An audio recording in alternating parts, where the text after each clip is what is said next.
I know we keep talking about Tom Brady, his resilience, how old he is, and how everything just works out for the Patriots. Next man up. Don't worry, they'll bounce back no matter what. But you brought up something interesting yesterday. You're not glossing over that calf injury by Tom Brady. You're not glossing over the fact that the Patriots brought in Cody Kessler, another quarterback, and had to let someone else go from the roster. How concerned are you, and what does that mean going into Sunday? Yeah, no one takes better care of the 53-man roster than Bill Belichick. So there is no person on his roster that doesn't have a specific purpose for what they're trying to do. And I know they don't have a future for Cody Kessler, but what they do is right now. I need you to be able to take a certain number of snaps in practice that is totally against what Tom Brady would typically want to do. He is a practice-aholic. He's getting every snap that he's out there. He loves practicing outdoors. He loves that part of football, and that's made him great. Why would you have him on the roster? If you don't think he's some prospect you can develop, that shows me that they know that this issue with Brady and his calf, it's not something they can take lightly. So, yes, it brings up my concern. When you look at the offensive line, the depleted offensive line, they could use an extra offensive lineman compared to an extra quarterback. Tom Brady's the greatest ever. If there wasn't a concern there, why would you have another arm in your camp, in your building? And the depleted offensive line is going to play an enormous factor in this weekend's game. If this were a playoff game, if it were a playoff game, I guarantee one thing, it wouldn't be in Buffalo. It would be being played in New England. But if it were a playoff game. You would be the smartest guy in football, too, because you're like, Nick Wright predicted they were the Buffalo Bills making the playoffs. And they have home field advantage. Yeah, somehow. But if this were a playoff game, then Brady would look at these defensive linemen and say, today's going to be a rough day. I'm going to get hit a lot. I'm going to get knocked down a lot, but I'm going to hang in this pocket and make sure we, to use one of your favorite terms, get on the winning bus. This is a Week 4 game where Tom Brady knows how long these seasons are. Tom Brady knows his goal is December and really January and actually February. And I say all that to say this. Tom Brady ain't going to be hanging in this pocket to get knocked down a bunch. Even if it means drives are shorter. Even if it means they don't pick up a first down that they could have. And that is smart. That is the only way you can be 42 years old and still be playing at this level in this league. So if there was a way for the Bills to beat the Patriots despite their own limitations on offense, it would be, well, the Patriots' run game has suffered because Sony Michel's regressed and the offensive line's not there. The wide receiving core is in flux, and you do not expect Brady to treat this game like his life depends on it because it doesn't. For all those reasons, I think there's a one-score game in the fourth quarter. Now, I've learned better than to bet against Tom Brady in Buffalo, where he's 15-2. Even I've learned that. But I think this is a game that is in the balance late, and probably Josh Allen makes a mistake so the Patriots win. But I think this is going to be a very tough game for New England. Well, you got to build to force some turnovers. Patty Mahomes, Pro Football Focus has him ranked number 6. I don't know how, man. It's got to be some tremendous guys, 1 through 5, for Patty Mahomes in 3 games to be number 6. But the reason why he's number 6 is because he's thrown some balls that they consider to be dangerous passes, and they could have been turnovers.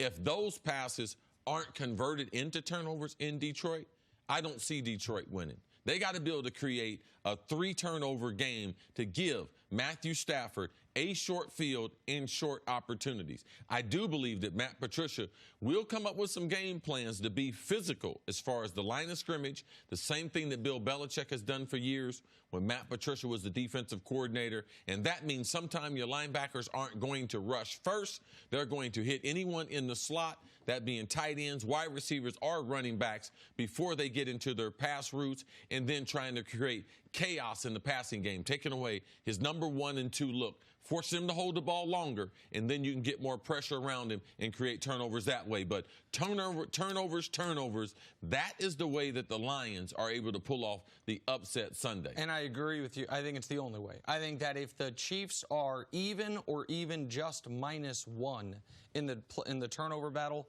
they win this football game. The Lions' pass defense has not been as good as the numbers may suggest. The numbers don't suggest they've been great. But think about what the Lions done this year. They were great in the first 3 quarters of Kyler Murray's career.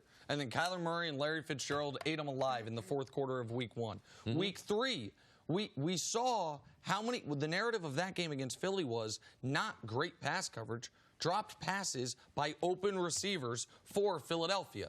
Chiefs aren't dropping passes so far this year. And while Mahomes he has 2 fumbles that the Chiefs were fortunate to recover. There's only been 3 passes he's thrown all year that a defensive player has touched. So he is not giving teams the opportunities as many as he did last season.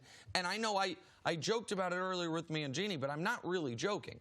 I'm very excited to see Patrick Mahomes in perfect conditions, on a fast field, in a dome, for the first time in his career. This is a track team they have built in Kansas City, even without Tyreek Hill. We've seen McCole Hardman, Sammy Watkins, Demarcus Robinson, the whole list of guys. And now, for the first time since he's been the quarterback, they play in a dome stadium where they're going to have perfect footing, where they're going to have perfect conditions to see how fast they can actually Nick, I think you make a great point there. We do talk about their speed, and we talk about Patty Mahomes, how he can get the ball to all these different receivers that they have. But this team is not built to play in Kansas City. No. On that slow surface, especially in the wintertime, it gets uneven. It's harder for smaller guys, got less body fat to be able to stay warm. So now playing indoors, it is almost like a treat. I know they're very, very excited because there's nothing like, my career would be totally different. I like to think I'm a tough football player, but playing outside and trying to duplicate the numbers compared to 8 games a year, I got perfect conditions in the Metrodome. It really aided me in what I could do and being consistent week in and week out. And the team that this Chiefs team historically is most often compared to is the greatest show on turf, the Kurt Warner Rams. They were, of course, playing half their games every year in a dome. And I don't know if you guys remember this, because this is the type of thing that is more likely to imprint in my memory than you guys. I remember the first time we ever showed a Patrick Mahomes highlight on this show. Because I was, full disclosure, I was disappointed the Chiefs drafted him. I wanted Deshaun Watson. I wanted the kid who I had seen crush Alabama, do all those things. I didn't watch a ton of Texas Tech. And then he redshirts his first year. So it was the preseason last year, the only game in the NFL he's played in the Dome. And it's when he unleashed this thing right here. And this was when we said, oh, wait, who's the quarterback for Kansas City? Because he just threw that thing 70 yards in the air. Now, that was to Tyreek Hill, who is not going to be playing this weekend, obviously. A little dance from Tyreek afterwards. Yeah. But this is, I think, with Darius Slay dinged, with the Lions secondary can be had, with the Chiefs just having speed after speed. You saw 3 guys trailing him. I think you're going to see a lot of that this weekend, of Chiefs receivers running open downfield and Mahomes hitting. So where can the Chiefs be gotten? How do you get them then? How do you find a pocket of weakness that you can expose? Ball control. Patty Mahomes with that hat on, with that hair going crazy on the sideline. Him and Andy Reid sitting over there trying to design stuff. That's the #1 way. That's what New England has done in the 2 meetings. And also, when you get scoring opportunities, don't kick no field goals. Like, I like John Harbaugh's attitude last week from the beginning. Go for it. When we're going for it in the beginning. We know we need to score touchdowns. I don't believe I have the type of defense, even though I have a good one, that can hold this great offense in check. So it starts with ball control, and then it starts with turnovers. You got to be able to switch the field. You got to have at least 2 to 3 extra possessions that you capitalize on, and they get you points. That's the way all these teams, the greatest show on turf, how did they get defeated? Just by that. The Vikings, how they get defeated. Randy Moss and the undefeated Pats, how they get defeated. All the same way. Turn the ball over, get after that quarterback. And the Chiefs clearly can once again be run on. Now, the problem that every team that is facing this year has run into is they're down 3 scores at halftime. They don't have the patience. And so you get forced out of your running game. Yes. Baltimore's down 3 scores. Can't be patient. Right. Baltimore's down 3 scores. They still ran for 200 yards over the course of that game. Can you stick with it? And then there's also the sword of Damocles looming over them, which is the Patriots, which is, even though I think they could have beat them both times last year, they were 0-2 against them. Where did you use? Sword of Damocles. I feel like that's from the Bible. It's from something. It's hanging over your head. You got to worry about it.